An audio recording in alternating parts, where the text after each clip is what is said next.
Welcome to live softball action coming to you from Diamond One, West Beach, South Australia, proudly brought to you by the Bar Hotel, Sporty Bar and Sparms.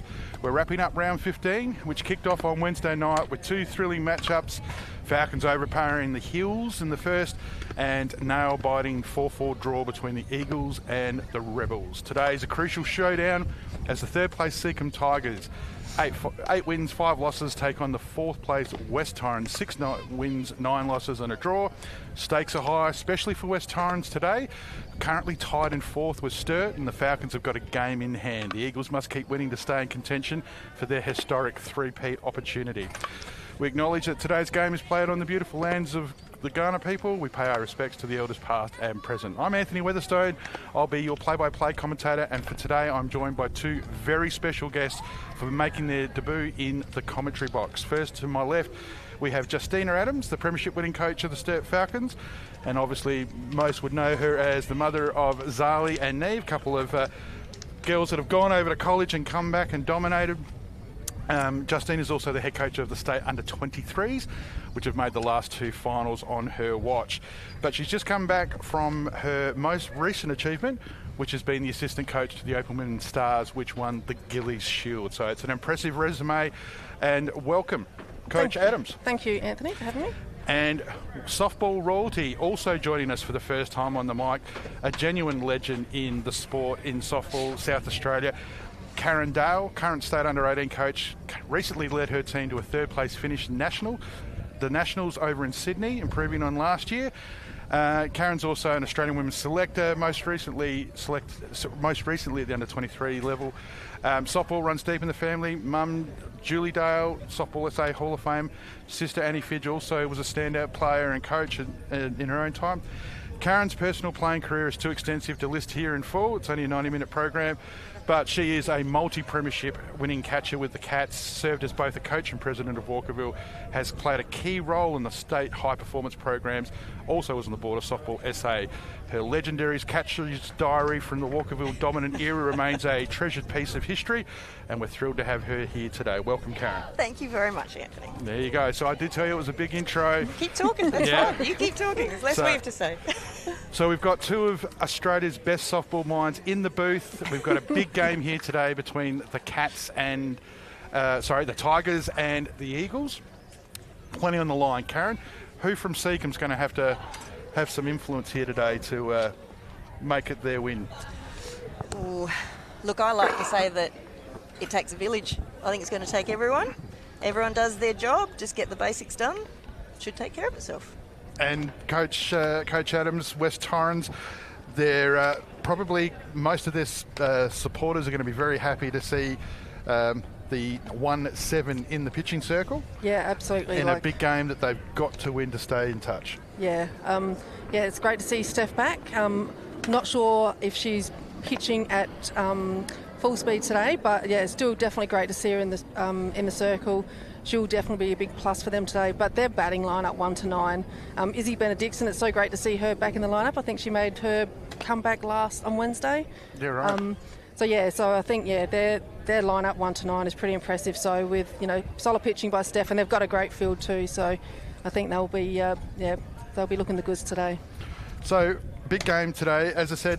I'll do the play-by-play, and as I said, we've got two of the best minds in the country that are going to dissect this game, but we're also going to have a chat to them and find out about their recent national championship achievements and how they went about it. So we're getting ready. We've got the blue around the diamond. We've got 50 Shades of Grey behind the plate. Dave Borovnik's over at first, and a fairly good call down there at third with Pete. Producer Brandon's in the box.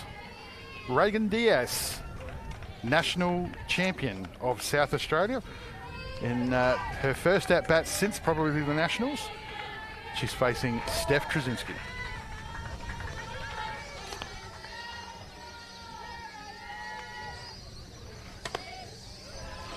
I would have swung at that. Well, you do have some nicknames, Karen. I wasn't going to go live with them in the first opening couple of minutes, but we were going to get to your podcast at some stage. So I like that. You would have sung at that one too. Oh, absolutely. Yeah. Karen, well renowned around the traps for chasing the high pitch and loves to drive the ball up the middle. Can't hit him, can't stay off him.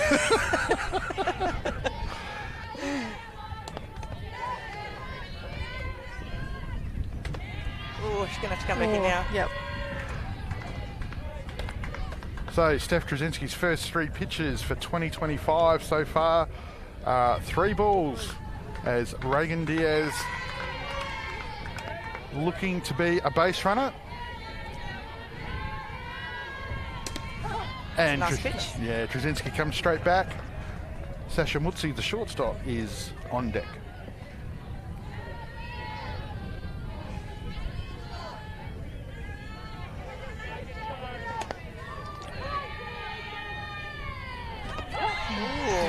Nice pitch.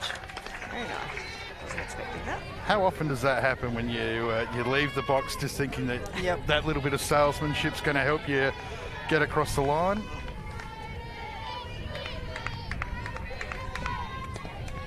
Full count here. Driven up the middle, just retails off glove. Oh, she's quick. And Diaz is quick. But Dave one either Borovnik, obviously tee-off time is at 3:30 at Onkaparinga because he's rung that one up in a way to get out of here That quick. was a great recovery. Yeah, good field by Steph, but Diaz is fast. Yeah, that was good by Steph. She kept her composure, and knowing Reagan is a quick runner, so to get her out was good play. Fantastic. Sasha Mutsi, the shortstop for the Tigers.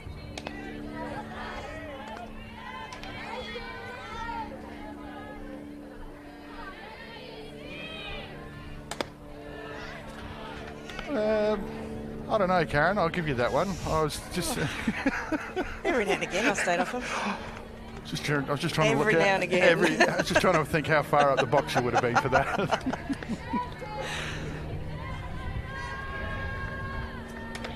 And Trzynski, starting to try out some of the old pitches. The outside curve there being one of her traditional weapons.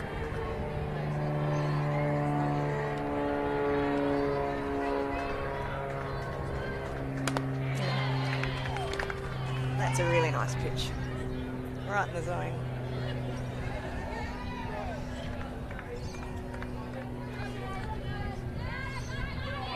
Ahead in the count, Trzynski now.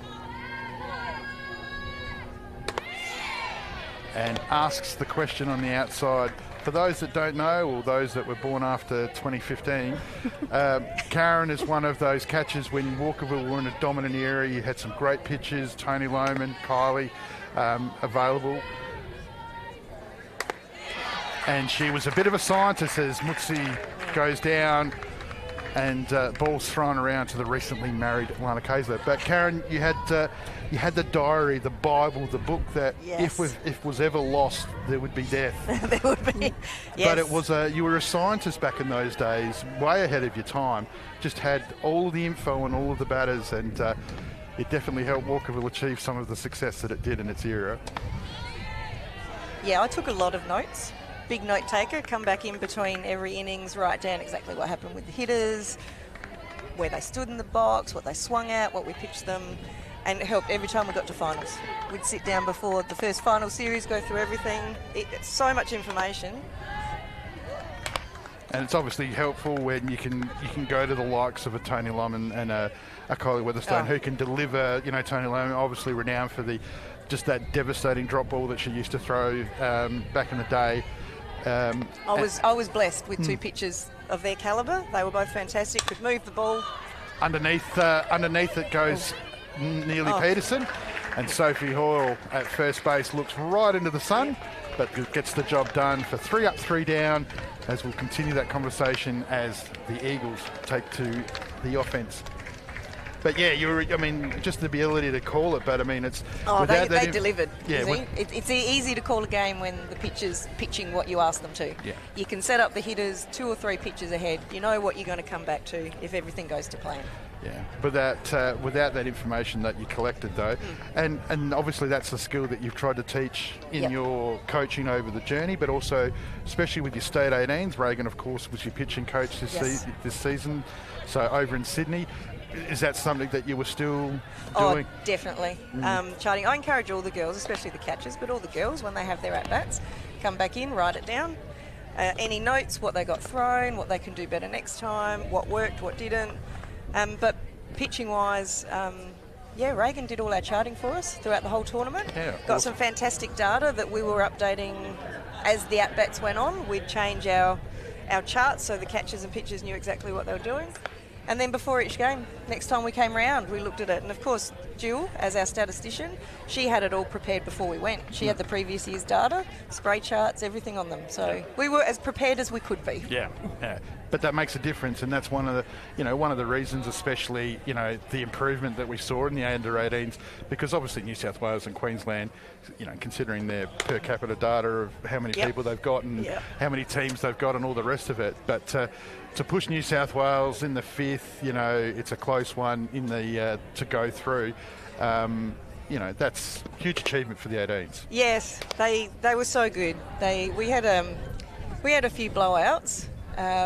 But we managed that as best we could, and we managed the team, and they were such a great little unit. They just bounced back, and they were right behind each other.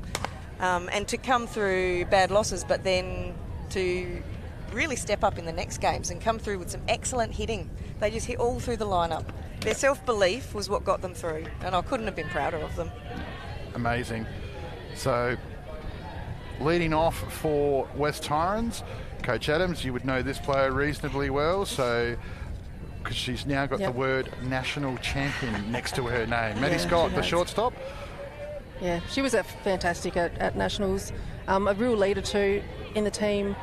Just takes the sport so seriously, but out there having a good time and enjoying it as well. True professional. And we thank her very much too for letting Millie Fidge do the talking at the ceremony after the game. That was 5 minutes of brilliance from Millie that was never going to be repeated. I love it. Reagan Diaz starts with a rocket that Maddie's fouled off to the left side. She's out swinging. She means business. And she's got over the top. Good catch. And I believe that's Georgia Tompkinson. Who's always done a great job for the Tigers when she's in at second base, and she's taken a ripper of a catch there on the Sporties Bar replay. Yeah, she read it well, was up. Yep, good angle back, fantastic. Yep. That's got to give you a bit of confidence. Doesn't get it. Oh, look at that. Yeah, beautiful. Doesn't get any easier as a national champion, Amber Hood, comes to the plate. I just love watching Amber play. And as a hitter, she can do everything. She's got speed, she can drop them short, she can hit it long. Yep. She's somebody that if she falls behind in the count, don't worry about it. She's not going to worry about it. She's still going to be just as dangerous if the count was at the start. She's one of the toughest outs in the league, and statistically having a great year. She's part of a trio of Eagles that are all doing the jobs. Currently batting... Oh, nice. 325. Held her hands beautifully. Just over the top of Georgia Tompkinson, and lines it out to right field, and we get our first base runner for the game. A little bit of communication there, back of what she's just seen. But along with Kaisler, Hood, Scott, 425, they're the ones that are holding it together. And as I said, the recently married Lana Kaisler at the plate, leading the team offensively with a 425 average, and also leads in RBIs with 10 for the season. As a catcher, it makes it really difficult to call another change-up on you now, knowing that she's held her hands back like that. So that takes something out of your repertoire. Yeah, great call. And especially for Reagan, I think she is a pitcher that will try to mix it up a little bit. So that's a pitch, that she's going to have to work on now with Amber. Yep. Well, the Tigers, they're a funny team in the sense that Whitney Shepherd, who was recruited to pitch their B grade, has been lights out for the Tigers when she's played. Her ERA is 1. Yep. And for Reagan, it's a little bit higher, just with some walks and some hits scattered amongst there. But but their strikeout counts are the same. So they're both aggressive pitches that challenge the hitters. Whitney was lights out at 23s. She really stood up, and yeah, she was our workhorse. And she was one of those pitchers like, even she pitched her game and then she's ready to go back in. I couldn't speak highly enough of her at 23s. She's done a great job. Yeah, she was impressive. Yep. Threw hard too. One of the hardest pitches out there. Yeah, definitely. Yep. And bats too. Everybody loves a pitcher that bats. So except for coaches. Well, when they get injured when they're batting. Yeah, I was about to say, every time they get to first, Yeah. do I take her off? Kaysler takes one above the letters as the count levels out at 2-2. Amber Hood still over at first. It's one out for the Eagles. We're in the bottom of the first. It's 0-0. Eagles versus Tigers.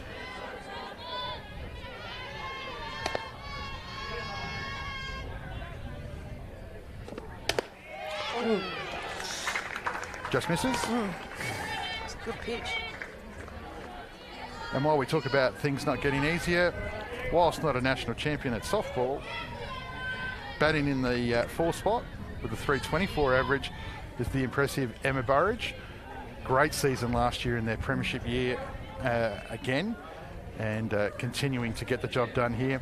Peterson asking some questions about that last pitch of Coach Great, and is going to take this opportunity to have a bit of a chat to pitcher. Obviously Neely Peterson over from the NCAA Div 1 programs, obviously was catching at the Nationals too, so get some insight on her. Yeah, she's good. She calls a great game, and yeah, when pitches are missing, she'll definitely go straight to the umpire and find out where where it is missing, and then relay it back quick to the pitcher. But yeah, she's solid as a rock. I was going to say, I don't know how many people, or if any, have tried to steal on her, because she has got a gun arm.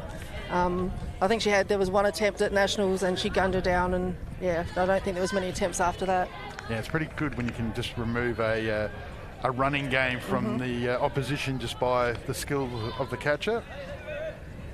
All right, so reset here. Runners at 1 and 2, 1 out for the Eagles. 4, 5, 6 in the lineup, which is, of course, Burridge, Hoyle, Krasinski. Burridge doesn't mess around. That's going to be difficult in the sun, but it's a great catch taken out there at centre field. Hannah Cameron. And wind going from your right to left on the screen here on the Sporties Bar replay. You just see that is really good outfielding, actually. Yeah, dealing with the sun too, so good job. So 2 out now, and speaking of players that can lift the ball and go deep to the fence, it's Sophie Hoyle, the first base. That lineup doesn't get easier, does it? No. Did you see when they added Georgia Hood before Christmas? Yes. I mean, what was that? I thought it was a practical joke. I know. Like, I mean, I understand the Hood sisters coming back, and that's great, but, And literally jumped off the plane and come straight here and played. Hoyle came in at 8. Yeah. Like, what? I know, that luxury. Pretty good. Diaz attacking Hoyle here.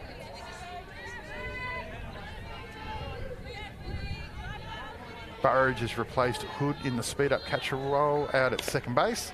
Hazler's at first. It's 2 out. Gets just jammed underneath it, and Mutzi again looking into the sun. That was a good pitch by Reagan. She jammed her up. Just missed, and flies out and retires the Eagles. But they've got their first opportunities here, as you see on the Sporties Bar replay. Another difficult catch. Yeah, the sun in this time slot is always something to battle with too, so you can see a lot of those girls out there have glasses on. But yeah, good job by Sasha. Yeah, well, the glasses that I'm wearing, Coach Adams, I can assure you, are purely for show. I can't see a thing in front of them, me at the moment. So if it sounds like I'm relying on you. Junior State Championships. Thank you, Brandon. Of course, we rehearsed this in the pre-game, and I've taken the opportunity to miss it out. Junior State Championships coming up out at Central Districts. Nominations close this weekend. Still plenty of vacancies and spots. So for those under 12s mixed teams, under 14 boys and girls, under 16 boys and girls, under 18 boys and girls, get your nominations into Softball SA. Friday the 7th of February, minimum of 10 players, maximum 14, entry fees just $300 a team, and it's going to be played out there at Ridley Reserve Elizabeth, hosted by Central Districts. And the ASA, we're doing our bit, as well as hopefully sending plenty of junior teams. We've got a big game on the Saturday night as the Seacombe Tigers and the Walkerville Cats take the ASA on the road for the Saturday night game. They're going to play it out there instead. So that's pretty exciting. So Junior State Championships, Central Districts, get your nominations in, closing this Friday. Contact the office for any further needs. So thank you, Producer Brendan. Alrighty, as we move now here into the top of the second, Becky Havis, first base for the Tigers, leading us off.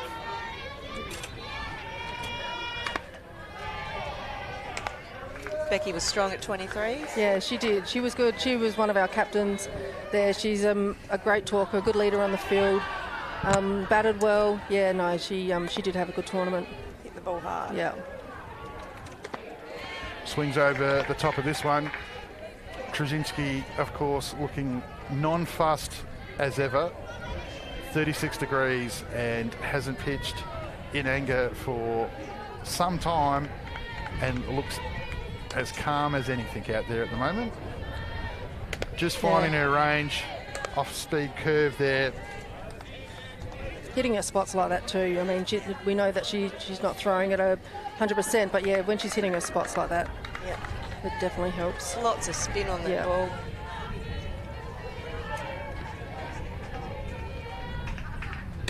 Yeah, nice.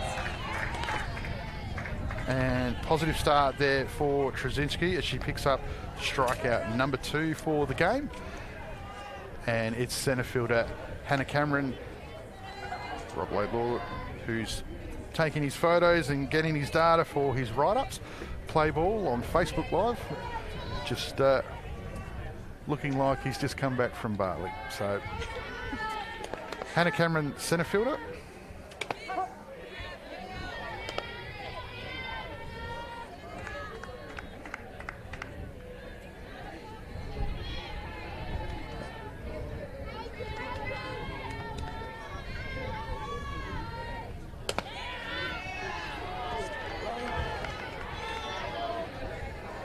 Asking the question. Yeah.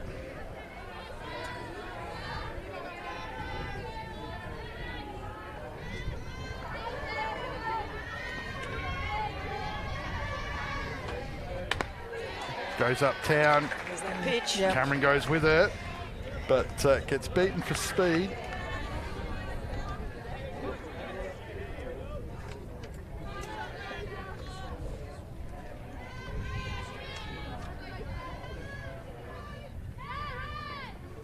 Nice spotting. Nice. Trzynski moves to 3 strikeouts now, back-to-back for the first time in this game. Good calling by Amber. Now, I've always wanted to ask this of you, Karen. Sarah Tonkin, Amber Hood. The setup on the outside. Amber does it late, Sarah does it early. What's your preference? Oh, look, personally I set up early, always did. I think if a catcher has the mobility to set up that little bit later, it's an advantage. Yeah, right. It depends too on what the pitcher wants, right? That's really the place you've got to start with. Okay. And if the opposition's not picking up any of the tells that you're giving away, then you do what the pitcher is most comfortable with. Great opportunity just there with an off-speed pitch. Again, as Karen mentioned before, lots of spin on it. And Shepherd opens the shoulder, lifts and hits over it, spins it back onto her feet, falls behind in the count. And Still swinging with confidence, though. That's what you want to see. yeah, 3 up, 3 down. And of course, you know, the icon James Harris. I said the Eagles' top part of their lineup. I said that Emma Burridge wasn't a national champion. Of course she was. She was one with Steph Trzynski and Jackie Beale back in 2015 for the under-19. Oh, so of course. Who would have thought? Anthony's wrong. So thanks, James, for making that public. But good correction, and we appreciate that. All right, so we're going to go into the bottom of the second. So Trzynski there. This is probably something that the Eagles haven't had a lot of sort of recently. I mean, the funny thing is when you look at Talia Sutton's numbers, who has had to step up in the first half of the season with massive responsibility. But when you look at what she's actually been able to do, her ERA is super impressive. Like, she's got, like, it's just over 2. Yep. But unfortunately, for the first time in probably a long time, the Eagles defence has made nearly 30 errors in 10 games, which is unheard of, which has cost them 20 plus runs, which is why they are probably in the position that they are. So, I mean, Sutton's done an amazing job, but the offence, as you said before, Justina, still ticking along, still in the high 200s, and that's the thing. Seacombe's top and bottom, they're averaging 3 a game that they're scoring, but they're giving up 2.6. Yep. That's too fine of a margin at the end of the season. But the Eagles still scoring plenty. Yep. If Trzynski comes back, the field sort of tidies up and Sutton, you know, does more of her part and they get some run support. Three-peat's not out of the question.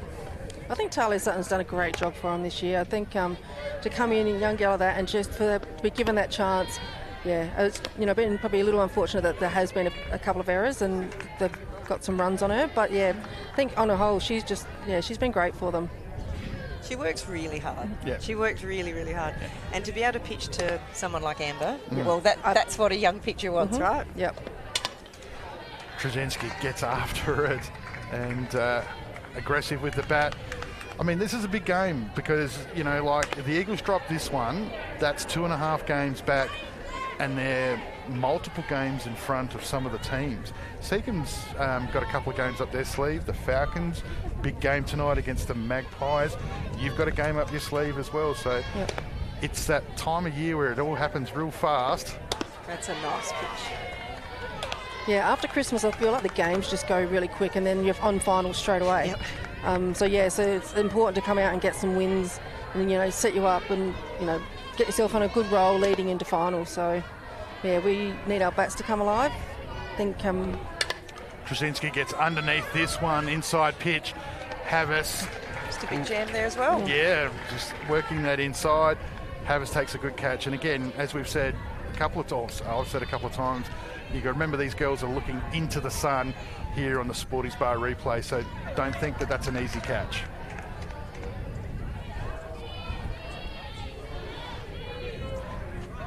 So, you were happy to see this player in the lineup, Izzy Benedictson? Yeah, I think she's a great talent. She's come back from a knee injury. I think she played Wednesday night and got a hit, I think. So I think I'd seen that. It's really good to see her back in the lineup.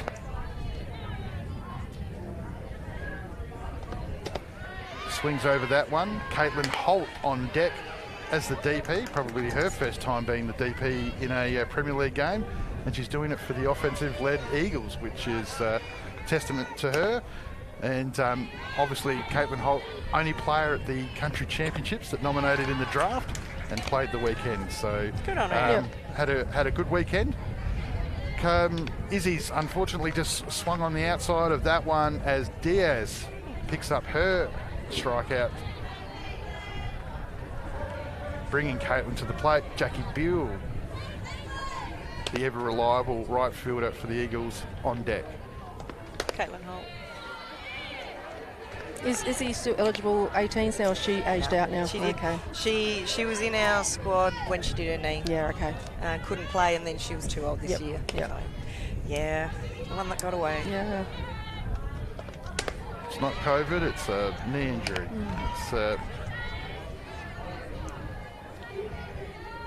Is it just me, or has DS picked up a yard over Christmas? She does. I feel I'm hearing whack through the headphones, and it looks like it's just getting on some of these hitters a little bit quicker than maybe they're expecting. I mean, Hoyle got jammed and got caught. The only one that's cleared their hands so far is Amber with that shot to right field. And that was on a change-up. Yeah. So held back nicely. But look, we just played each other in C grade, and we were sure the pitching plate was too close. It was coming out that fast. I'm not joking. We stopped the game to check it out. So anything's looking fast to me right now. Exactly. Funny story about that, but I'll have to wait for next innings because I know I've got another logo coming up, because next week it's the Pride Round hosted by the West Torrens Eagles, February 8th. So been happening for a couple of years now and always well supported. Great weekend. good merchandise, and a great time to celebrate the message. So Pride Round coming up this Saturday, hosted by the Eagles. They'll have the main game at 3 o'clock. So make sure you get down here and support them. We'll get some more details for you on the Wednesday night broadcast about who they're supporting and why. And we'll have a special commentary team available for that. So Pride Round for the Eagles coming up next Saturday here at West Beach. So just a real quick story on the what you were talking about. Seacombe's men's team played their first game at the Country Championships together out on Diamond 2, and a green shirt umpire called an illegal pitch, and that was because the run that they'd scored, the guys were pitching off the girls.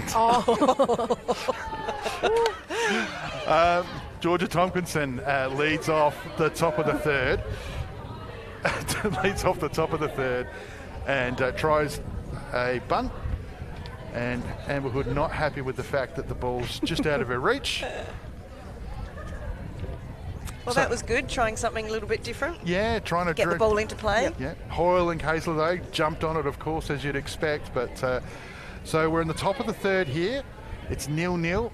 Eagles have left 4 on base so far. Tigers only the 1 base runner.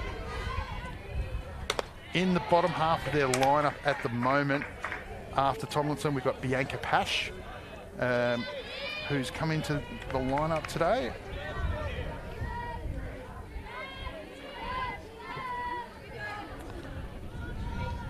And then Tash Mays, the right fielder. Good watching by the young player. Good pitch selection.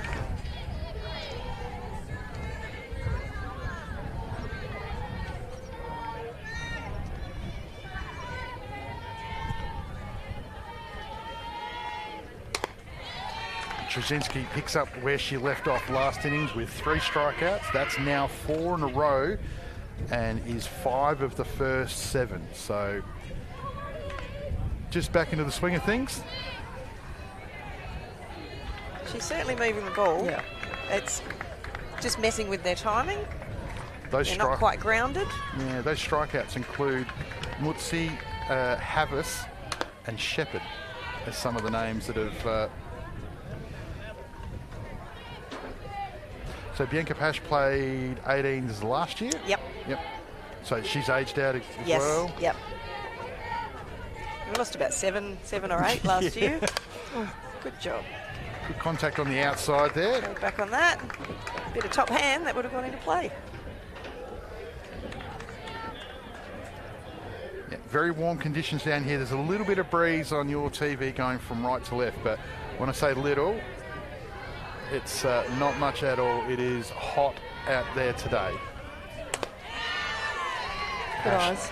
Tries to make the strike zone a little bit smaller.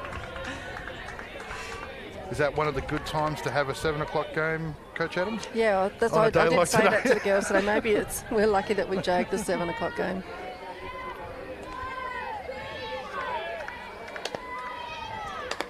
And Pash strikes out for 5 in a row now to Trzynski. For those that know about Coach Adams, she lives in a suburb of Adelaide called Port Pirie.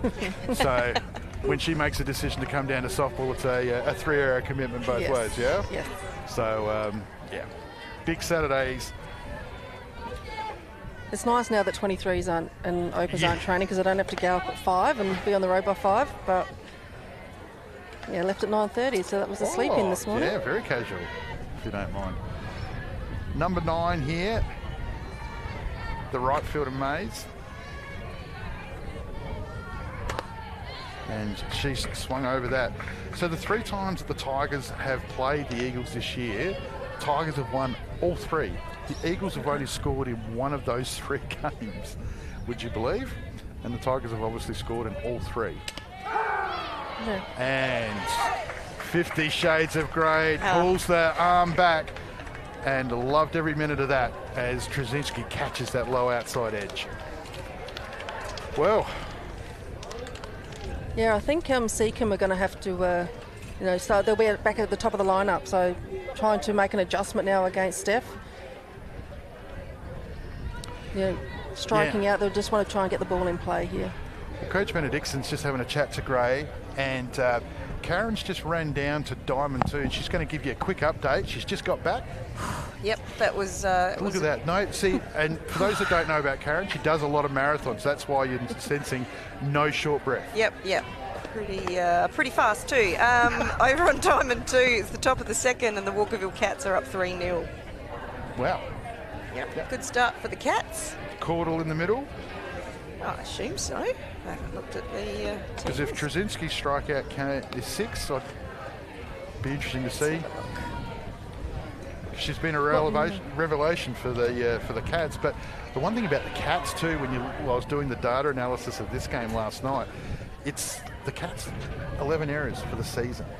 So you put that in context where maybe 3 years ago, I think at one stage the Cats were leading all comers with defensively in the field because they were getting the ball hit at them so much, and now all of a sudden totally different. Yep. Jackie Buell, the reliable right fielder, had a game milestone. She gets jammed by Diaz, and Mutsi takes a catch that didn't probably get into the path of the sun, but she still had to make it up the middle here, as we see on the Sporties Bar replay. Back to the top. Yeah, an easy take for Sasha there. Maddie Scott's first at bat was a line drive caught well by Georgia Tompkinson at second base.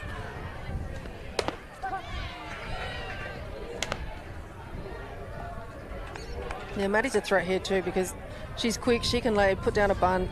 She can hit it hard. She can slap. You just don't know what she's going to do, so you need to be ready.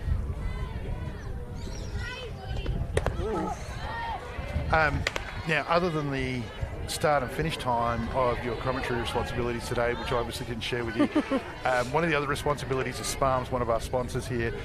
We do have the Sparms player of the game, so just remember in the background that's a responsibility that I'm handballing to you because I've got enough people that don't like me. So as Scott fouls off, so if you guys can amongst yourselves come up with a player of the game at the end, that'd Brandon be great. was looking to give you the microphone to go out. Hey! Oh, a bit of TV time for KD. Coach Adams has handballed that very fast.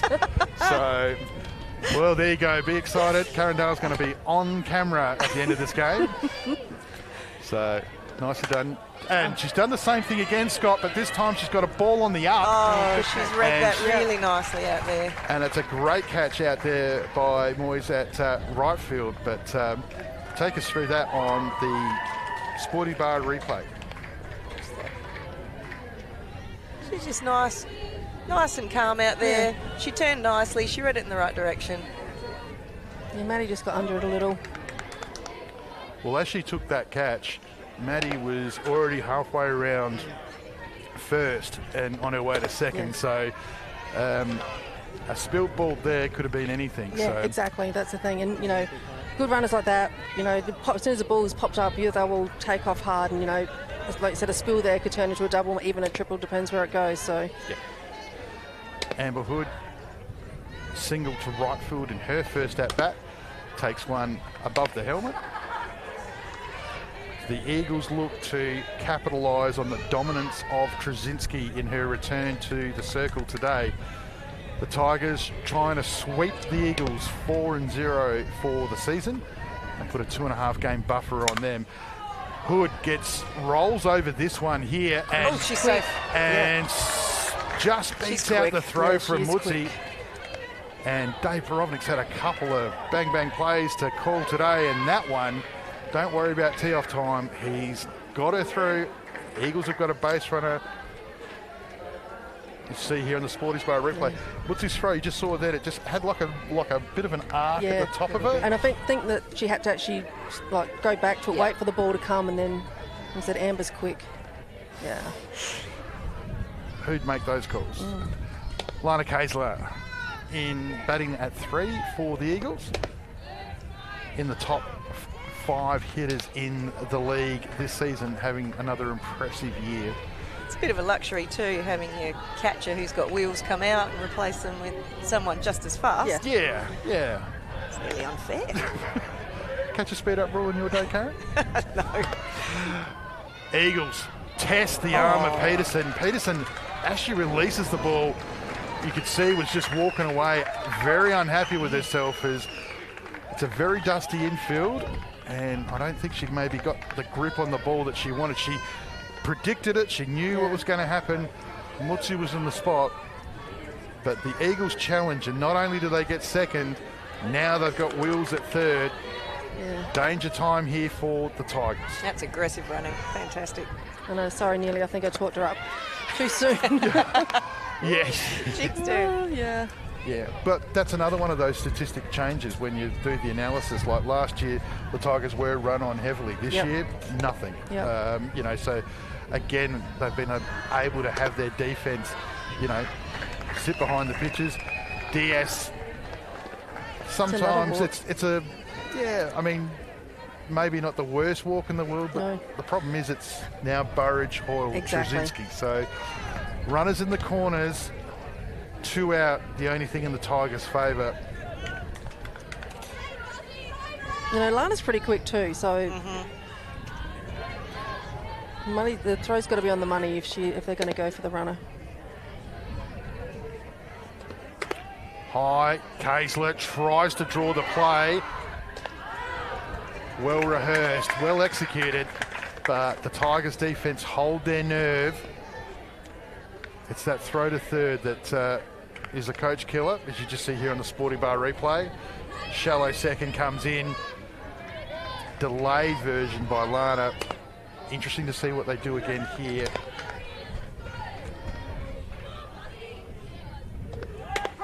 Going all the way this time, and Peterson comes up throwing, no interest at second, only with an interest at third, and Shepherd takes a good take, but the runner gets back safely. So Burridge now, 1-1 count, 2 out, runners at 2 and 3, Eagles, big opportunity. Ground out to shortstop, Mutsi gets down low, good pick. And what a great field by Sasha Mutsi at there.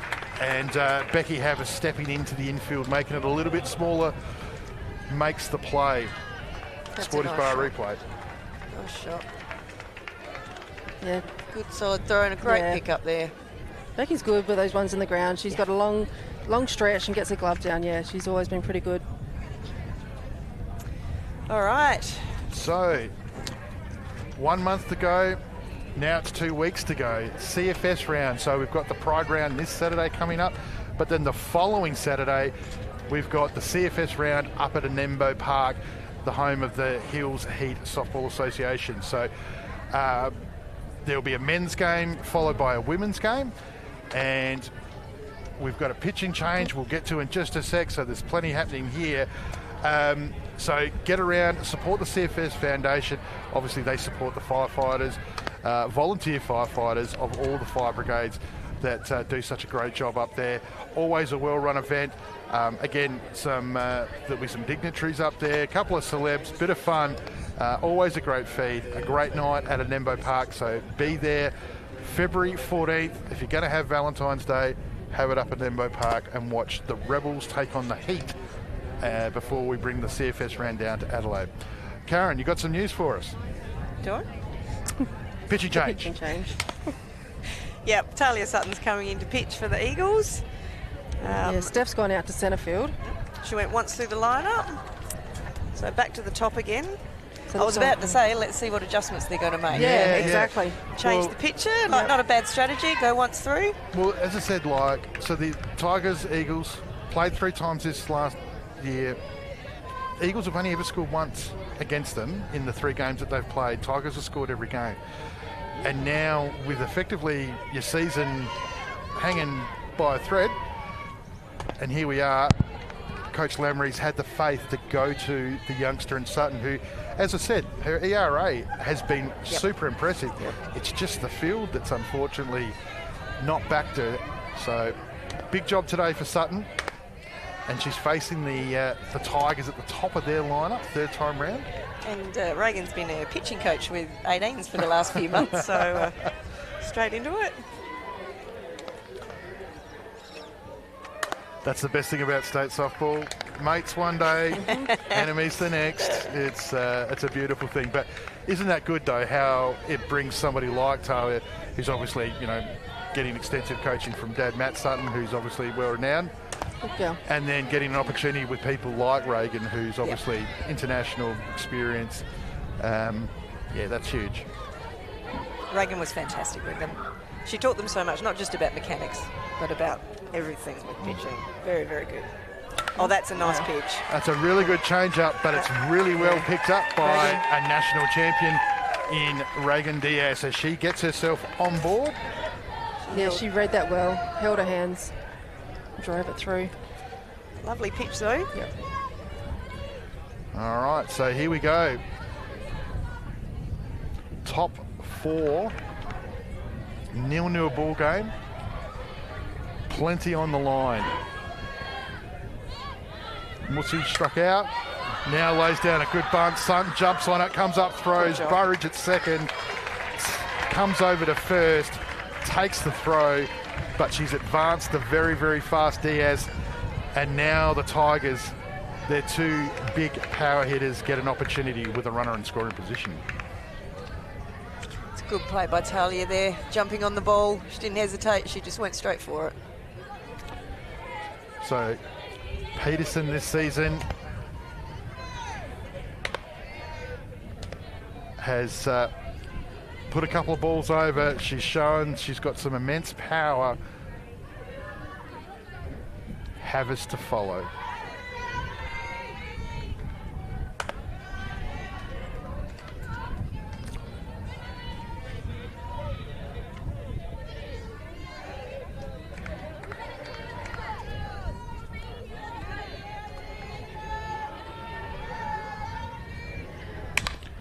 Swings over that one, dropping the right shoulder, suggesting that she's trying to lift that ball over left field.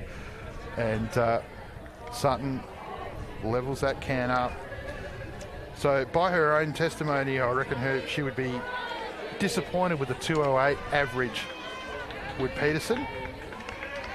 She doubles that with the amount of walks that she's received and a great eye. Runners in scoring position, hasn't had as many opportunities, but her batting average pretty much stays the same as she then takes another off-speed pitch there to level the count at 2-2. Yeah, she's hard on herself too when she doesn't hit well, if she misses one. So there's that jump out. Yep.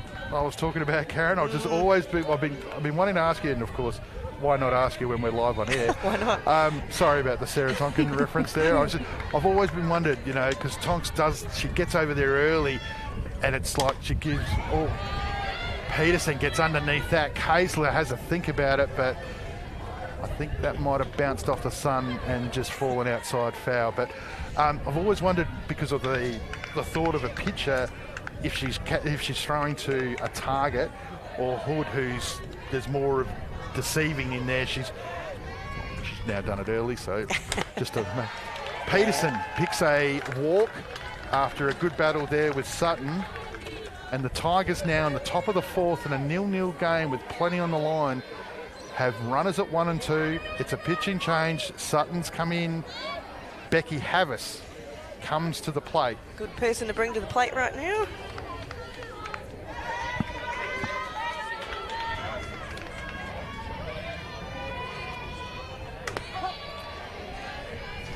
Batting 214, again, numbers probably lower than she would expect of herself.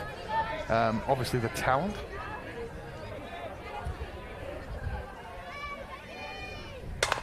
Hits this one hard up the middle. Burridge stays low, flips it over to Maddie Scott, and that's the Eagles defence that we remember, sharp and solid. As what a great double play that is, and I'll get you to walk us through that on the Sporties Bar replay. That was impressive. Nice hard shot. Yep. Didn't hesitate. No, perfect there. Flicked by Burridge. I'd say they've probably practiced that a few times. Yeah, that's right. And Maddie's got a great arm too. Yeah. Yeah, good feet too. She got over there quick and stepped through the line.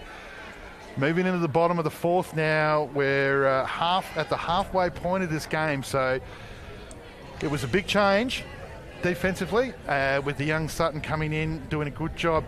But the field backed her up. Yeah, exactly. Now the offence. They would have taken a bit of momentum from that play. Yeah. See what they can do coming up with the back now. Yeah. Who have we got up, Hoyle?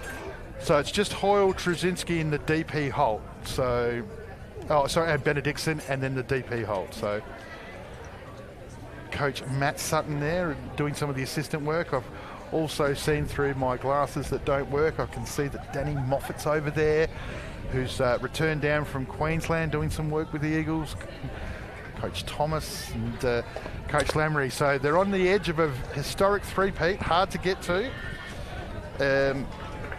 You, in your run, Karen, I think you had, what was the stretch at one point? 4. Yeah, we got to 4. And then took one off, and then... Yeah, we did 2, and then 1 off, did 4. Then took quite a few years to get the next 2, for me personally. Yeah. Got 6 within 8 years. At the start of at the start, and then took, I don't know, maybe 10 years, maybe a bit more to get the next one. Well, that's why they're so important. You never know when they're going to come around again. Bottom of the 4th, Diaz leading off to Hoyle, who's had a reasonable day so far. Good catch in the field, but she's just hasn't had an opportunity to clear her hands. It'll be interesting to see whether or not she's caught up to Diaz's pace or whether or not Peterson's going to continue to mess around a bit. Low and inside seems to be the go. Yeah, they won't want to give her any extension. Well, yeah, you don't want a base runner, not with Trzynski to follow. Benedictson's got wheels. And Holt's been impressive in her first year. Up the middle, but what the... Reagan Diaz. Is there anything that she doesn't do well? Anything? Haven't seen anything. No, haven't? Yeah, no. Right, there we go. So that's why a picture's on the wall inside. State MVP last year. That ball has been cracked back at an alarming rate, and she's fielded that.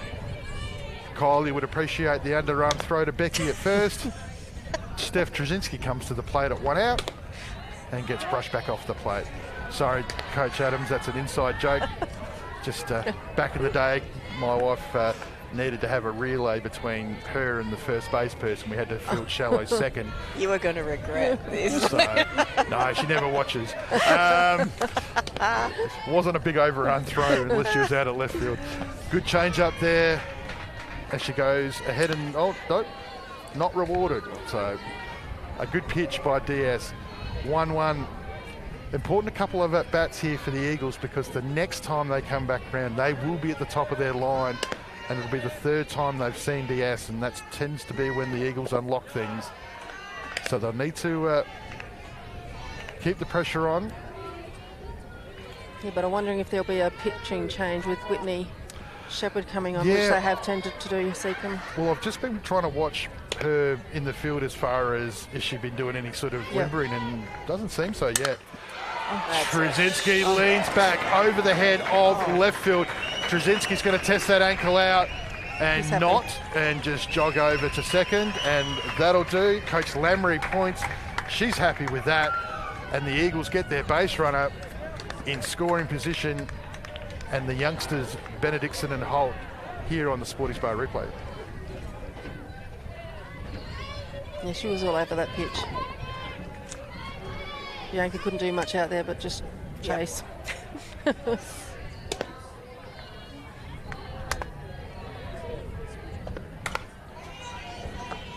Coach Lamry backs the youth in and lets Benedictson green light, clear her hands. She does, meeting the ball at the top of the bat, fouls it off. Genuine wheels at second. It's only 1 out. Holt, Beale, and then the return to the top of the lineup, which has seen the ball well. Benedictson just knocks this one down, and the ball's just gone hard out to second base, and Tompkins has come in and done the fielding. Yep, just kept her head right over that, watched it right into her glove. Well done. Oh, well done. That is good fielding. Very nice play. Tompkinson's always been impressive at second. She's just rock solid, great contributor, always fights with the bat. Speaking of fighting with the bat, Caitlin Holt, the DP for today, comes in with a squeeze, maybe? I don't think she was going. No. Impressive ribbon work by Holt. Trzynski's now at third, but it's 2 out. See what the youngster has got in store. Tigers defense all still sitting deep. And Holt chases it up. Big step. So Make an adjustment here. Eagles 60 feet away from a lead going into the 5th. Just there on the Sporties Bar replay, we just saw a great camera angle. Ball just missing.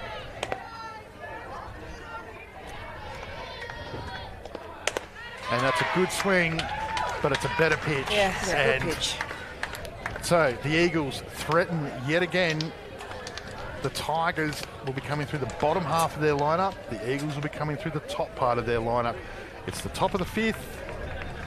Game on. I think I've got one more graphic. Should be green. Adelaide, new softball executive committee as of the 1st of April. So there's a new committee that's going to be formed to take the Adelaide competition forward into the future.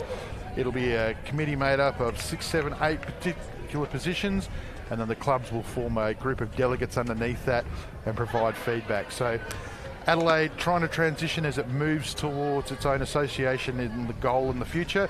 So we're looking for new people such as myself, the Joe Liddells, who've been in the trenches the last 2 or 3 years. We've done our best, but we need some new faces and some new energy there to make us forward. So reach out to AdelaideCombatSoftballSA.com.au or have a chat to me if you wanted to have any questions about it. But yeah, we would love to see some new faces and help take the best Premier League competition of softball in the country forward into the next gem. So as we now move here into the top of the 5th, Yep. This innings going to ask you about your best moment at the Nationals. I'm going to try and intertwine that here in a 0-0 ball game where there's everything happening. We'll run down to Diamond 2 and give you an update there as well. So it's Cameron at the plate.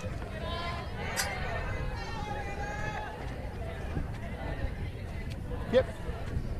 Glasses do work. So you don't have to go quiet while you're thinking about your best moment at the Nationals. You can keep talking, that's all right. Oh, So. I can't think and just think and talk at the same time. So Cameron at the plate. The impressive Whitney Shepherd on deck, to be followed by Tomlinson, Pash and Mays. Tigers leads over.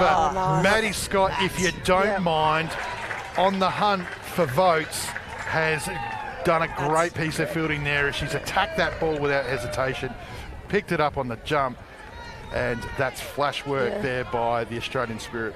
That's not Maddie's bread and butter. Like, she loves that on the, run in on it and throw on the run. She was, so good at opens doing that. Like, she really attacked the ball. So many plays that we got just from her running in, attacking the ball, and then her arms still on the run. And just knowing she practices over and over. Like, she just reads the ball beautifully. Yep. There's just no doubt on that. Yeah. She had it the whole way. Yeah. And clever at first with Hoyle there, coming off and going for the tag. Very, very clever. I'd expect Marcelina to do that. I'd expect White to do that. Expect is a big word, but Scott, obviously in that category. That's a difficult play, and she's made that easy. Hoyle took that ball 4 or 5 feet down the line. That's how quick she was when she attacked it. So, excuse me, Shepherd at the plate at the moment, coming off of an impressive 23s. And as I said, she's been a find for the Tigers. She's number 2 in their lineup offensively, just behind Diaz. She goes over to Scott, who has a different type of ball to field this time. Now she's got to go back, shows her range of skill, and that arm as she goes back on this hard hit ball and throws a rocket over to Hoyle. Yeah, when you're talking about training, like she does, she trains hard and she sets the standard. When the 23s and stars were training, like she was always out there, you know, setting the standard for the girls. This is how we train, laying out the balls, you know, even at training. So it's great to have the young ones up there, you know, training with her. Absolutely. Yeah. Well, it's difficult when your dad's who he is. You've got some pedigree to follow. There's not too many outs, is there? So, but good. Yeah, she's earned all of the flowers that she gets. Tompkinson here, the second base, been good in the field today, but the Tigers need her with the bat. 2 out. Gets underneath this one. Trzynski's going back. Lost it in the sun, I think, for a second. She's recovered it, and Tompkinson runs into second, and that might just ignite the Tigers. And we'll get a look at it on the Sporty Bar replay. Sorry, I was just looking at the cutest bat person I've ever seen. Just come and recover the bat. Yeah, that was good. Amber had actually just called in the infield a little bit, the outfield a bit. So I think they were all reasonably shallow. So for her to get hold of that and put it over centre. Swung the bat hard. Yeah. So Bianca Pash comes to the plate.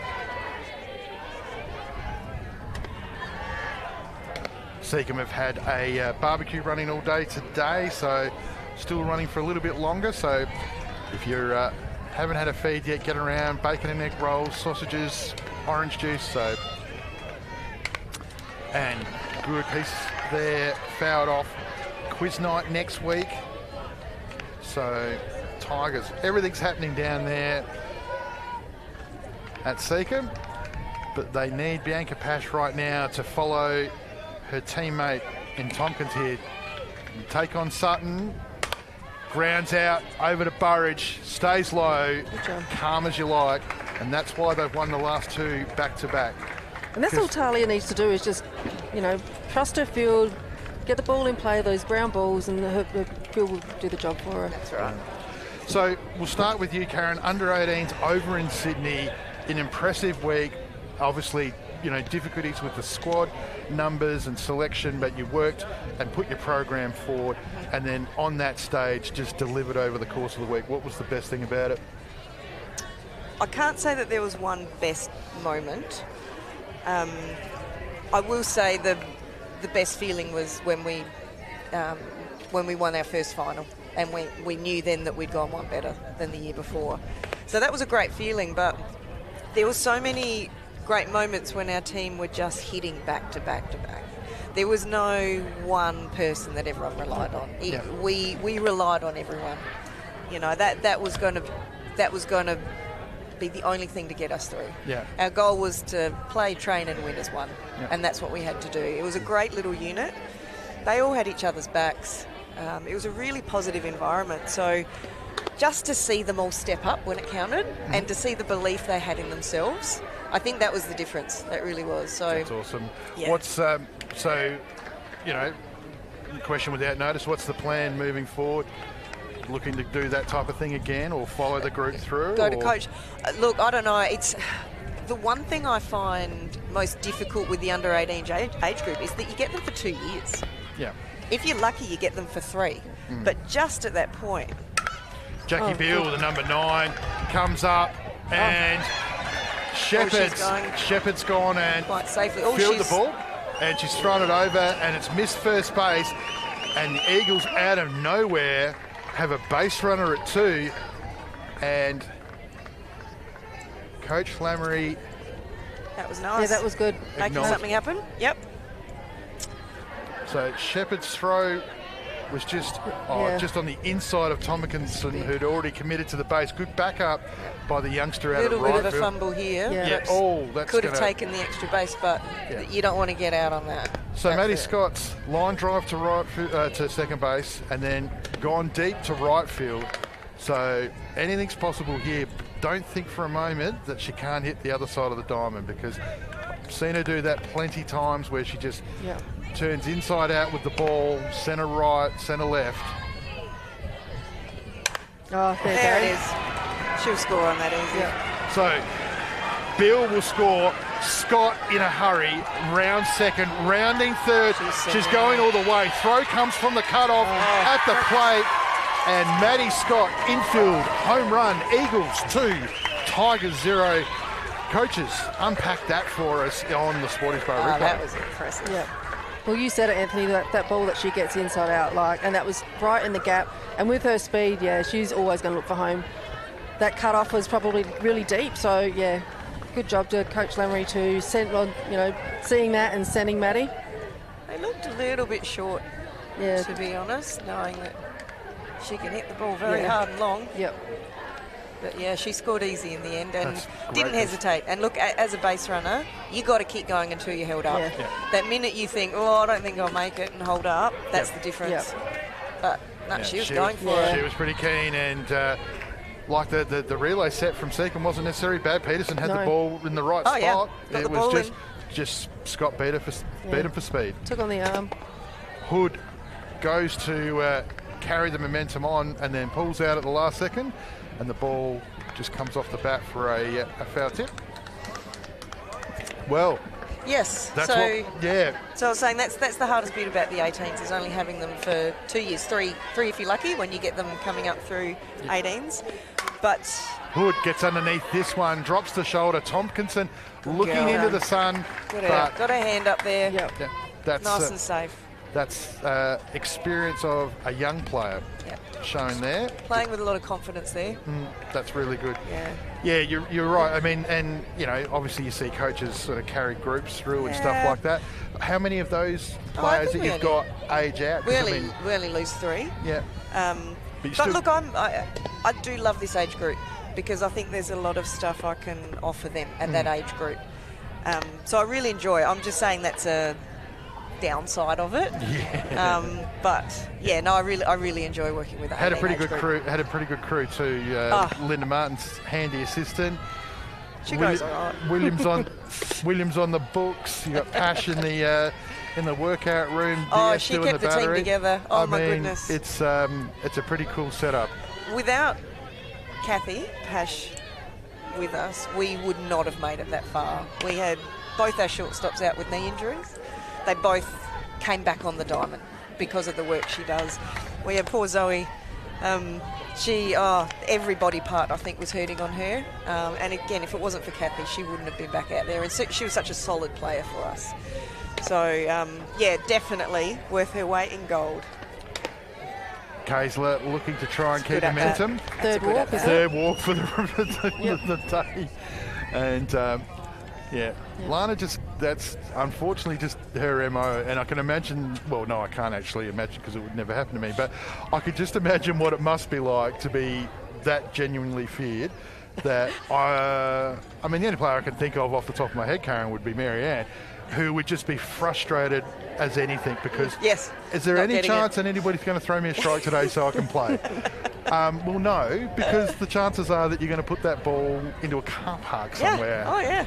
So, but great pitch selection. Fantastic. You've still got to be disciplined to stay out. So, but I mean now, obviously we fall into that mid pack of the Eagles offense. So, I mean it is a step down. Burridge, Oil, Krasinski. I mean it's pick your poison there. 100%. So Benedictson here talking to his Chargers, Lamery and Sutton talking to the Eagles. Remember this game huge for the Eagles. They're 1.5 games behind the Tigers, but the Tigers have got a couple of games in hand. The Falcons are tied with the Eagles at the moment, so everything matters here. So this win here, this is finals like. Runner at 1 out. We're in the bottom of the 5th. Burridge to second base at the plate. Tigers expecting it short and played on that. Good cover. Kaysler didn't leave the base.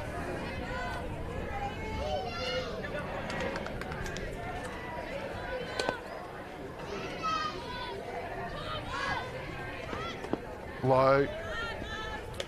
Tigers again covering up. Feel some tension suddenly in the air. The hot air's gone for a second as now it's thinking that big play, big moments. This is where things get sorted out.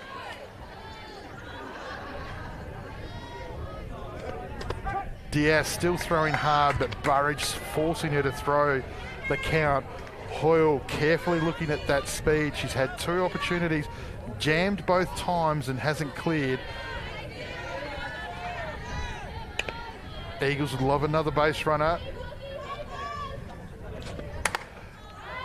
Burridge leans into it. Difficult play out at left field. Well taken by Bianca Pash. It's in the air a long time. And she's taken a good... Just a bit jammed again. Really good catch looking into the sun. Well, Diaz is still throwing rockets. Yeah. Even in this heat, we're past the hour mark. Let's see the evolution of Sophie Hall here in this game. Or will Peterson take the speed away? Oh. No. Gets underneath it. Not an easy catch, but Cameron makes it look easy. And the Tigers return the favour after the hot double play by the Eagles last innings, and they get out of it, but not before the big play at the start of the innings where Maddie Scott capitalised on Jackie Bills on base and scored 2 as the Tigers now chasing 2 for a tie, 3 for a win, and probably got another bat in them. And we'll see how this goes. Might even go 7. Aqaba Hotel, great supporters of the ASA. The presentation night on the 23rd of March for the ASA will be held at the Aqaba Hotel. Details coming out this week. Look for the posters and check in with your clubs. All right, Coach Dale did a very good job. Coach Adams, National Championship, Open Women's, under 23 head coach. You've taken them to 2 national championship finals in your first 2 years. The second year under massive duress in regards to the conditions, the rainouts. You took the rainouts up to Queensland this time round. Mm-hmm. So you've done it the hard way.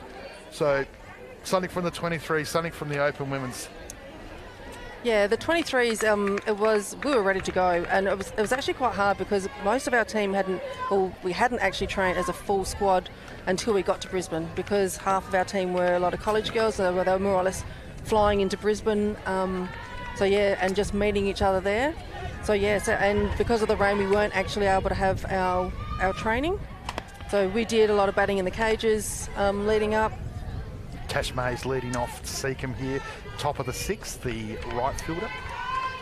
Yeah, so we, and just trying to, keep moving, because we didn't want to be sitting in the hotel for days until we finally got to start playing. Dropping back to a 1 round was frustrating too, but it's just something the girls just took on and still had to play the Invitational against China. Yeah, we still had to play the Invitational against China. Our first game against Mays again fouls this one off and falls behind in the count, but she's in there fighting against Sutton. Yeah, our first game against WA, I think our lead-off, Olivia Elliott, started with a triple, and then young Abby Bastion come up with a single to score, and it was, that first day I was just like, okay, here we go. And we had a great batting lineup from 1 to 9. Sutton rolls that drop down. May swings over the top of it. Now she gets the Tigers 3rd time round. First time for her, though, it's the top of the lineup in Reagan Diaz. But yeah, those girls, like I said, Abby Bastion, she was the youngest in our team, still playing under 18s, but she was one of our strongest players in the field. She was solid, she was great, she was, hitting in the 2 spot and hitting, bunting, stealing. I'm not sure if she had 5 or 6 steals or something. Yeah. Yeah, she's a big talent. That's why she's in those future Australian squads. She's just nipping at the heels there of some of those.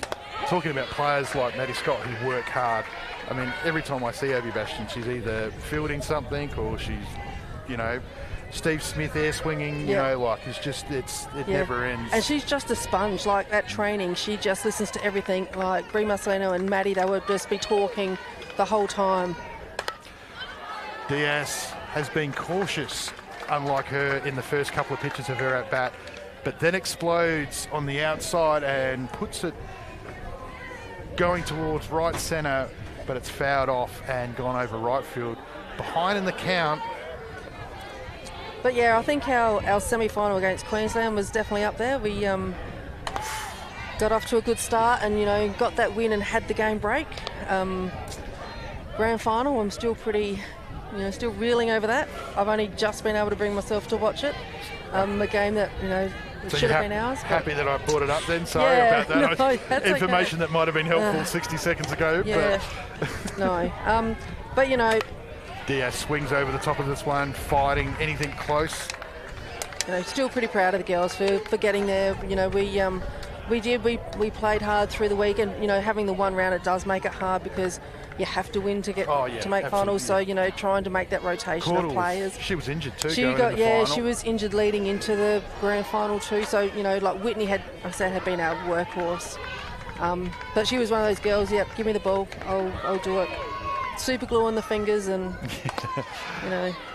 Diaz stays off that one here. She's behind in the count, but this is a very, very mature at bat. She's normally a firecracker at the plate, all energy, but she's going to make this one count. And now the count, she's come back from two strikes, no balls to a full count. Mutsi, who executed a great bunt in her last at-bat. And then, of course, the power hitters, Peterson and Havas to follow. And Diaz wins the battle after being behind. So it'll be interesting to see here, 1 out. Will Mutsi play an advancing game with the power hitters to come, or will he try and get multiple base runners? But yeah, Open Women's obviously, the standard obviously was the grand final. Yeah, and what part of it was it? Was it the time delay to start the game? Was it the sun delay once the game started? Was it the rain delay? Yeah. Well, or was it the fog that came in? Which one of the... Everything just added to the drama of it, didn't it? I've never experienced, and the atmosphere there was amazing. It was so loud. We had the under 14 girls come out and cheering. Yeah, it was at one point you just literally couldn't hear trying to talk across the diamond, yell across the diamond. As a board director of Softball SA, I was a little concerned that the under 14s were setting off flares down the left field line late in the game, but then I was told that it was fog, so I was able to take a deep breath and sort of step back. So yeah, it was a really good game. Oh, absolutely. So watching it, the fog on screen looked really intense. Was it that intense when you were there on the ground? It definitely was. Like that one, I think that last catch that Queensland had went out to Jade Wall, it was kind of like, oh, okay, trying to see it, and like on ground level, it was really quite thick. So yeah, I was half expecting them to call a delay for it. Yeah, right. But yeah, everyone was kind of like, no, we don't want no more delays. Let's just get it done. Yeah. But yeah, once we tied it up, I just knew we had to tie it up and we'd win it from there. Tompkinson has fouled off the last couple over the commentary group here, and the very speedy Diaz still at first base, but it's 1 out.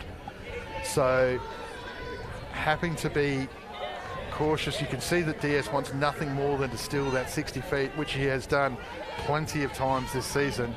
But knowing the play at the moment and knowing how important it is, trusting the bat of the shortstop from the Tigers, flies it out, and shallow catch taken by Burridge. Makes it 2 out. So Diaz is at first, as we see here in the Sporty Bar replay, another one of those difficult catches looking into the sun. Who designed this diamond? Now the power hitters of Peterson and Havas. Both threatened, but haven't gone through yet. Yeah, but that last hit of Millie's, like, I was just thinking that was going over. That was just so close. It wasn't, like, just so until it hit the top of the fence. Oh, yeah, but... yeah, and she'd been good. She'd been clutch coming in and through the week, coming into games. And we had to, we did it tough through the week. We didn't go out there and win easily. We come from behind quite a few times. So I think Peterson swings over that off-speed pitch by Sutton, well called by Eberhood. You're right, 100%. Like that's, but you won the big moments. Yes. I think that was the important part. And again, I would imagine it'd be a similar thing to the 23s, where that team wouldn't get a lot of time together. No. But for it to gel, for Kilfoyle to come in and just gel with the team like it looks like she'd been there for years. Yep. You know, her rep with Peterson, you know, was grand. Nice shot. What a shot. She nearly got that. Nearly got that by Maddie Scott, that line drive. Peterson just showing a glimpse of the power that enables her to hit the ball at a long distance. And that will give some confidence to Havas. Oh, yeah, crushed it. Oh, gee, that's a good shot. So, But yeah, you know, so some of those girls, they hadn't played together, and you know, we had a couple of draft players as well, because we did from our original squad, we had a few pull out. So yep, Jess Rohde was one of those Jess from Queensland. Jess Rohde was great coming in from Queensland. Jade Jensen from New South and Paige Smith from WA. They all played a part. Speaking of playing a part, Becky Havas has had this played before her many a time for the Tigers, where they've turned and looked to her.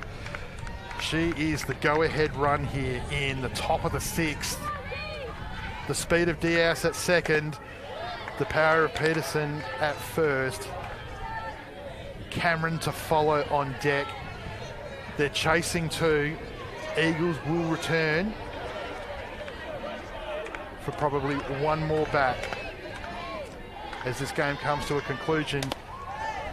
Hood makes sure that there's no ball over the back net there. Intentionally walk, Karen, to bring up. I wouldn't be 4 and 5. I wouldn't be 5 and 6. I wouldn't be putting the tying run on second if you can help it. Yeah. Well, whether it was deliberate or not, it's happened. I'd be surprised if it was. So now it's 2 out, and it's the young centre fielder Hannah Cameron. She's going to come to the plate. Whitney Shepherd becomes a very, very dangerous on-deck hitter here, but it's 2 out, and Coach Lemery, multi-premiership coach now with the Eagles, takes this opportunity, and I haven't seen Coach Lemery go out to the middle too much, normally because her leg's in a boot or she's got some type of leg or knee injury or something, or she just doesn't want to go out. But I would suggest that if Coach Lemery is going out to the middle on a 36-degree day in the first week of February, it means something. Just having a look at Diamond 2, this is saying it's still top 3, which seems early, but it is 9-0 to Sure. Walkerville. So either I scores on a bit of a pause or it is only top 3. But Well, if you don't want to trust a nice score, wander down here tonight. Diamond Bar open till late for the big game tonight. Port Adelaide Magpies play the Sturt Falcons. Huge game for the Falcons, especially in the back of this result. So, bases loaded. Cameron, the centre fielder, 2 out at the plate, top of the 6th. Tigers chasing 2. Ground out, Burridge, she's done that last innings and she's done it in this innings. And you've said it before, Coach Adams, you said it before, Coach Dale. Pitcher comes in, uses the field, and, you know, I talked about it at the start of the game, how important it was in regards to the fact that, you know, the Eagles' defence this year just was making a lot of errors that's just uncharacteristic. And today, we've seen sharp double plays, good catches into the sun, solid defence. Trzynski blows them away early, but Sutton, while she's got into a couple of jams, the field's got her out of every one of them. I say to the young pitchers as they're coming through, stop trying to strike batters out and start trying to get the ball into play where you want it. So you wanted it a ground ball then. And the pitch was beautiful, got the ground ball that she wanted. I would suggest that whoever invented the drop ball didn't do it because they thought it would be a cool strikeout pitch. Right. I think it was the pitch designed by an infielder that just wanted the ball to get hit to them occasionally. And, you know, that's why it happened. So very important for the Tigers not only to keep the Eagles not scoring, but they've got 6 minutes to retire them so they get another shot at it. So, and don't forget your obligations. Sparms player of the game. So what if we don't do it?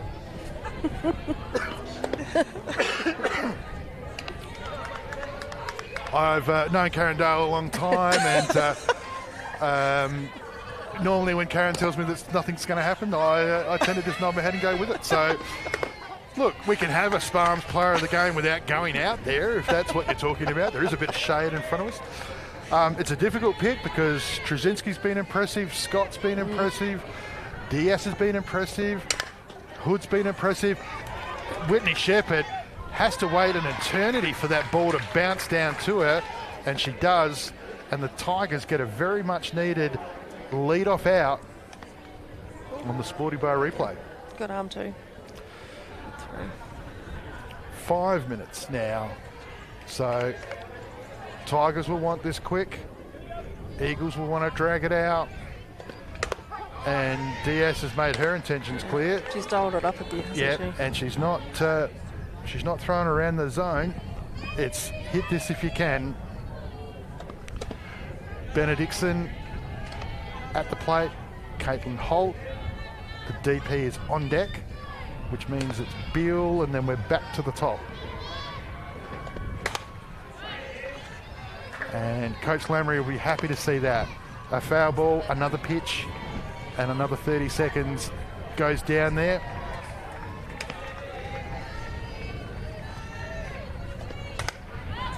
Benedictson again. Diaz challenges the hands, but Benedictson's hands well out in front.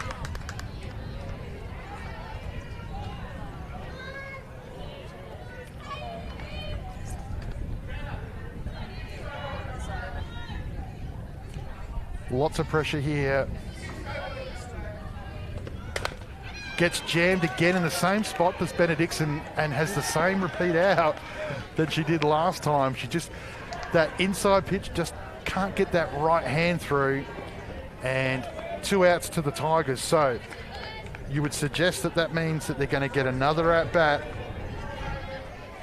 Georgia Tompkinson was good there. She come in and attacked it. No, it was a bit of a slow roller. Yep. She played very well there today. Yeah, she is. Yeah, she's defensively been good and got the hit. Got the hit with that, got him started. So good work by the youngster. Holt here. I would suggest, unless there's a hit in the next at bat, I have a sneaking suspicion that the Tigers will get one last roll of the dice, and they will be in the heart, the bottom part of their lineup before coming back to the top. And the Eagles, of course, will then get a right of reply if they are able to tie it up. Holt, though, here in front of the count. And that'll make Coach Lamry happy. It's a base runner, which means another batter and another 30 seconds wasted. And Bill, as the great man Lindsay would say, his favourite number 9, because she can get taken out to delay a game at the best time. So just looking to see what's going on here. Bit of gamemanship by the looks of it. But Jackie Bill, the ever reliable number 9, can slap, can bunt, can hit. So is it a batter coming in or just a runner? I think it might be a runner. A runner Not for with that Holt? oven glove. No. You know Ryan bought Kylie one of those for Christmas? I said, your mother hasn't slid, mate, in 52 years, champs. Did he actually think it was an oven glove? Kylie thought it was that, so. All right, so we've had a runner come in for the Eagles. Nice little delay there. And Bill now, she'll be taking, I would expect, maximum amount of pitches, because it's now 4:23, which means it's getting close.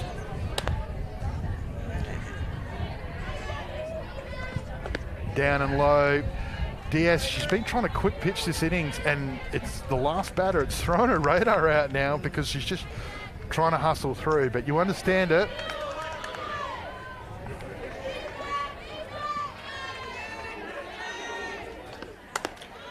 The discipline, Bill. Yeah. Probably Coach Lamry couldn't be happier to have her at the plate at this particular moment as she goes ahead in the count. 0-3. 0-4. So Diaz's last 8 pitches have been balls. with the time to literally walk to first. Yeah.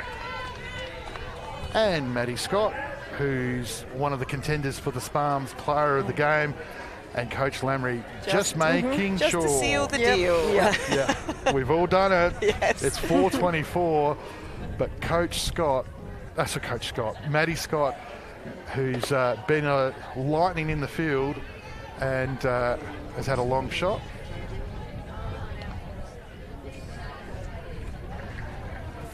Oh, another pinch runner. Jackie Bill. And so a couple of the youngsters for the Eagles getting out on field, and they've intentionally walked Maddie Scott. So I don't think Coach Lamry's got anybody left on the bench to go to. So it's going to come down to Amber Hood. 2 out, bases loaded. Interesting. That's time. Well, we're at that right now, so see what happens in the next 60 seconds. Ball 9 from Reagan. Needs to challenge the hitters here.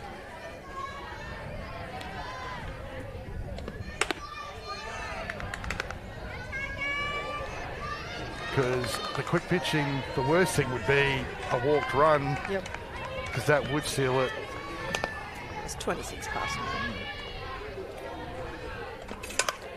Howard over to Tompkinson. Georgia does a great job.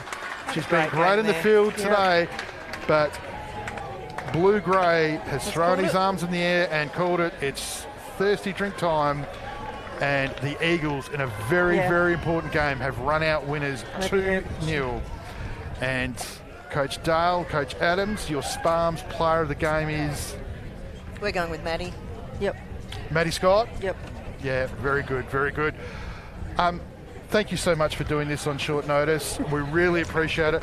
I mean, we could talk forever, but some great insight there about your nationals, and just a glimpse of, you know, some of the coaching that some of the players in our state get. As I said, I wasn't lying when I said 2 of the best coaches in the country, and we're just lucky that we've got some talent. We just need some more to get some exposure to people like yourselves.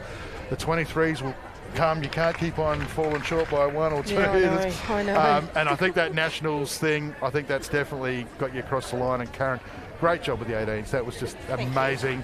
And thank you for all that you've done. So we'll catch up Maddie afterwards. We won't put her on camera and stress her out. So producer Brandon's happy with that.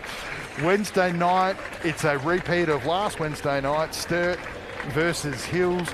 Kylie Weatherstone will be making her on-debut play-by-play as she gets ready to call the CFS game. So she'll be doing some work there, and we'll help her out get through it. But, yeah, amazing to have people of your calibre in today, and thank you for everything that you've done for the state teams and also your club teams as well. So hopefully in the future we can get back and carry on the conversation a bit more. Thank you. No worries. Thanks for having us on it. Producer Brandon, that's a great Saturday. It worked out well. It's worked out well for the Eagles. They've stay in the 4 and make the job for the Falcons, who play the Magpies at 7 o'clock tonight. Season ticket holder only. Get down here early for a car park. It's going to be a big game at 7, but the Eagles have run out 2-0 winners over the Tigers.